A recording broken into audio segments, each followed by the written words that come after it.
Hello student, हम पढ़ रहे हैं एनिमल किंगडम के बारे में, जिसमें हम इनवर्टिब्रेट्स के बारे में फ़िलहाल पढ़ रहे हैं। तो इनवर्टिब्रेट्स में सबसे फाइलम इकाइनोडर्मेटा या शूल युक्त प्राणी के बारे में आज हम पढ़ेंगे। जैसे कि इसका नाम जो है ना, नाम से समझ में आ रहा है, संघ इकाइनोडर्मेटा, फाइलम इकाइनोडर्मेटा। इन प्राणियों में ये जो है आप लोग देख रहे हो, समुद्री सी स्टार बोलते हैं जिसको, समुद्री तारा, और ये सी आर्चिन है ना, भंगुर तारा कहलाता है। ये समुद्री जीव हैं।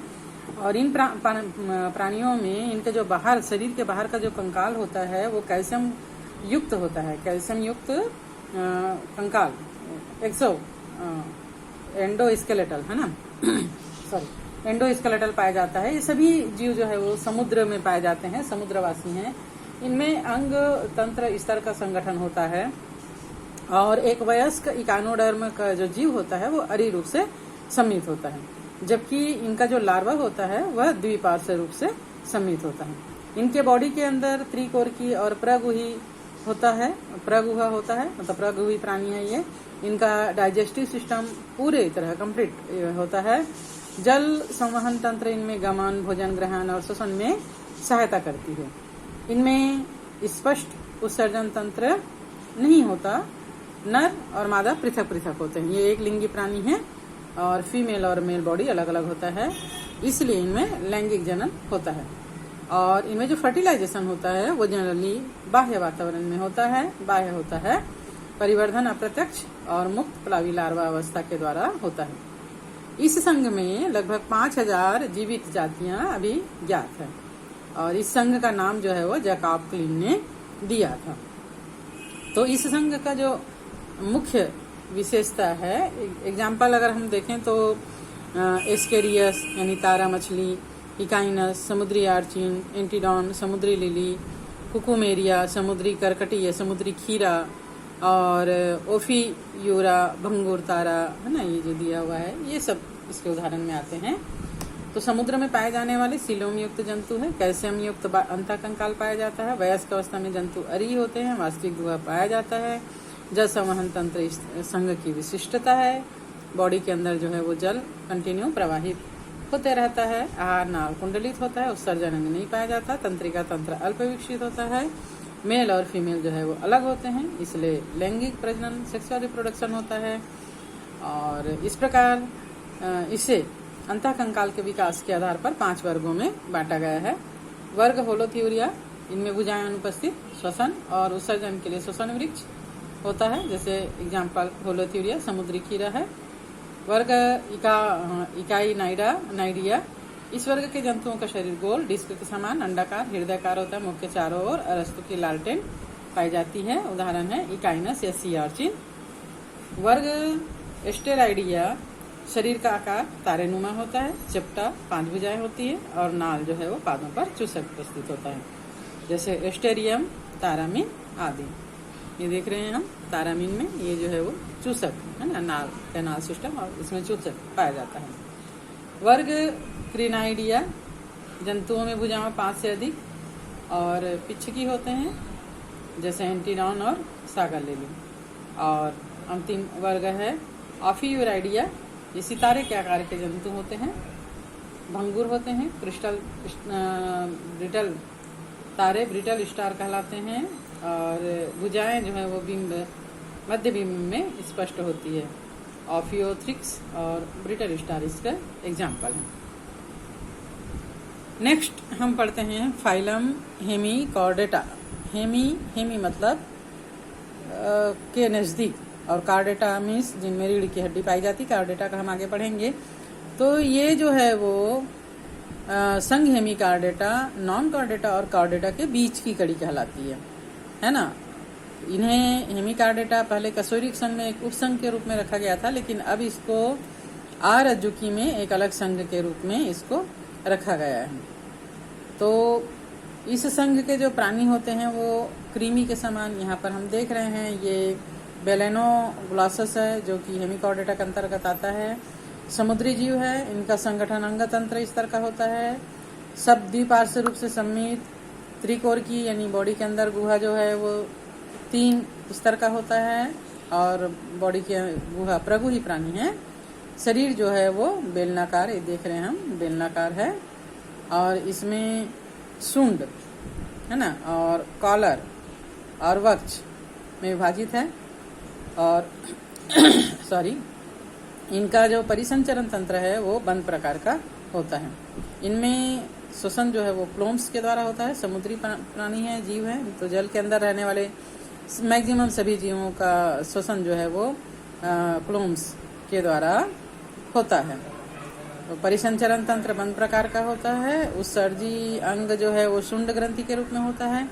मेल और फीमेल अलग अलग होते हैं। निषेचन बाह्य होता है। परिवर्धन टाइनेरिया लार्वा के द्वारा अप्रत्यक्ष रूप से होता है ना। एग्जाम्पल इसका बेलेनोग्लासस और सेकोग्लासस है।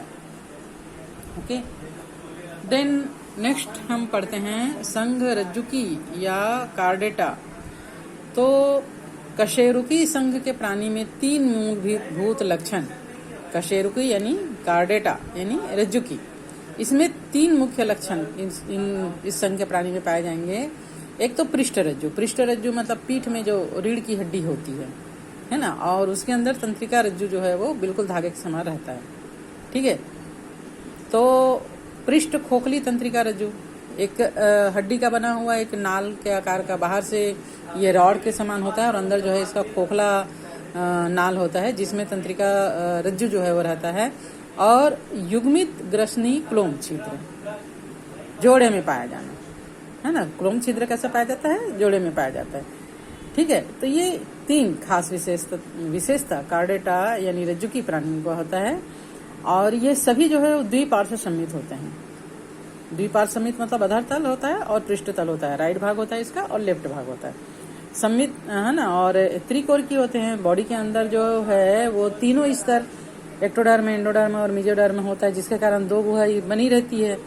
प्रगुही प्राणी है, गुहा युक्त प्राणी है ना। इनमें अंग तंत्र अंग जो है वो अंग तंत्र का स्तर का होता है। मतलब कोई भी सिस्टम बना है तो बहुत सारे अंगों से मिलकर एक अंग तंत्र बनाता है। जैसे डाइजेस्टिव सिस्टम है तो उसमें बहुत सारे अंग मिलकर डाइजेस्टिव सिस्टम बनाएंगे। इसमें गुदा जो है पश्च पुच्छ और बंद परिसंचरण तंत्र पाया जाता है।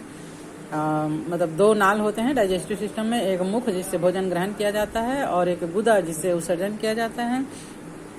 और इनके अंदर बॉडी के अंदर जो फ्लूइड होता है वो बंद प्रकार का होता है, नलियों में बहता है, ओपन नहीं होता। और अरुजुकी और रज्जुकी में अगर हम सिंपल डिफरेंस देखें, अंतर देखें तो देखिए रज्जुकी यानी कार्डेट्स और अरुजुकी यानी नॉन कार्डेट। ठीक है, इसको वर्टिब्रेट भी बोलते हैं, इसको इनवर्टिब्रेट बोलते हैं। तो इनमें पृष्ठ रज्जु रीढ़ की हड्डी होती है, इनमें नहीं होता है। इनमें केंद्रिका तंत्र पृष्ठी और खोखला और एकल होता है। ये पृष्ठ रज्जु के अंदर खोखला नली होता है जिसमें केंद्रीय तंत्रिका तंत्र होता है। और इनमें जो केंद्रीय तंत्रिका तंत्र होता है, रीढ़ की हड्डी तो होती नहीं है, तो ये अधर तल में ठोस और दोहरा होता है। इसमें ग्रसनी में क्लोम छिद्र पाए जाते हैं और इसमें क्लोम छिद्र नहीं पाए जाते हैं। इनका हृदय अधर भाग में होता है और इनका हृदय जो है वो पृष्ठ भाग में होता है, अगर है तो, नहीं है तो नहीं होता है। इनमें एक गुदा पश्च पुच्छ उपस्थित होता है और इनमें गुदा पश्च पुच्छ जो है वो अनुपस्थित होता है। ओके, तो संघ कार्डेटा को 3 उपवर्गों में विभाजित किया गया है, यूरोकार्डेटा या ट्यूनिकेटा, सिफेलोकार्डेटा और वर्टिब्रेटा। तो इसको हम डिटेल में पढ़ेंगे इन तीनों संघ में कि क्या खास खास लक्षण होते हैं। संघ उपसंघ जो यूरोकार्डेटा होता है और सिफेलोकार्डेटा होता है उनको सामान्यतः प्रोटोकार्डेटा कहा जाता है। प्रोटो मतलब पहले का, शुरुआत का। ठीक है, जब कार्डेटा जीव का विकास हुआ तो शुरू के जो जीव बने वो बहुत ज्यादा विकसित नहीं थे, है ना। तो इनको यूरोकार्डेटा और सिफेलोकार्डेटा के अंतर्गत रखा गया है। ये सभी समुद्री प्राणी हैं। यूरोकार्डेटा में पृष्ठ रज्जु केवल लार्वा की पूंछ में पाया जाता है, जबकि सिफेलोकार्डेटा में पृष्ठ रज्जु सिर से पूंछ तक फैला होता है जो जीवन के अंत तक बना रहता है। यूरोकार्डेटा का उदाहरण है एसिडिया, सेल्पा, डोलियोलम। सिफेलोकार्डेटा का उदाहरण है ब्रैंकियोस्टोमा आदि। यहाँ पर एक एसिडिया का डायग्राम दिया हुआ है जो कि यूरोकॉर्डेटा का एग्जाम्पल है। अब कशेरुकी संघ के प्राणियों में हमने पृष्ठ रज्जु के बारे में पढ़ा। पृष्ठ रज्जु भ्रूणीय अवस्था में पाया जाता है। वयस्क अवस्था में पृष्ठ रज्जु अस्थिल अथवा उपास्थिल मेरुदंड में परिवर्तित हो जाता है। और कशेरुकी रज्जुकी भी हैं, किंतु सभी रज्जुकी कशेरुकी नहीं होते। रज्जुकी के मुख्य लक्षण के अतिरिक्त कशेरुकी में 2, 3 अथवा 4 प्रकोष्ठ वाला पेशी अधर हृदय होता है। सभी कशेरुकों में हृदय उपस्थित होता है, चाहे वो 2 कोष्ठ वाला हो, चाहे 3 कोष्ठ वाला हो, या 4 अधूरा कोष्ठ वाला हो, या 4 पूर्ण कोष्ठ वाला हो। उत्सर्जन के लिए वृक्क होता है, जो बॉडी के अंदर जल के परासरण पर भी नियंत्रण रखता है, संतुलन रखता है। तथा पंख या फिंस या पात के रूप में 2 जोड़ी युग्मित उपांग भी होते हैं। उपसंघ वर्टिब्रेटा को पुनः 3 वर्ग में विभाजित किया गया है। ऑनेस्थोस्टोमेटा, इनमें जबड़ों का अभाव होता है। इसके अंतर्गत एक ही वर्ग आता है साइक्लोस्टोमेटा। ठीक है। दूसरा है नैथोस्टोमेटा, इसमें जबड़े उपस्थित होते हैं, तब इसको 2 वर्ग में विभाजित किया गया है। वर्ग पिसिस, पंख उपस्थित, पिसिस है ना, ये इसमें कॉन्ड्रिक्थिस और ओस्टियोक्थिस आता है। और दूसरा वर्ग है टेट्रापोडा। टेट्रा मीन्स 4 और पोडा मीन्स पाद, पैर, है ना, जिनमें 4 पैर उपस्थित होते हैं। तो इसके अंतर्गत एम्फीबियंस यानी उभयचर, रेप्टिलिया यानी सरीसृप, एविज यानी पक्षी और मैमेलिया यानी स्तनी वर्ग को रखा गया है।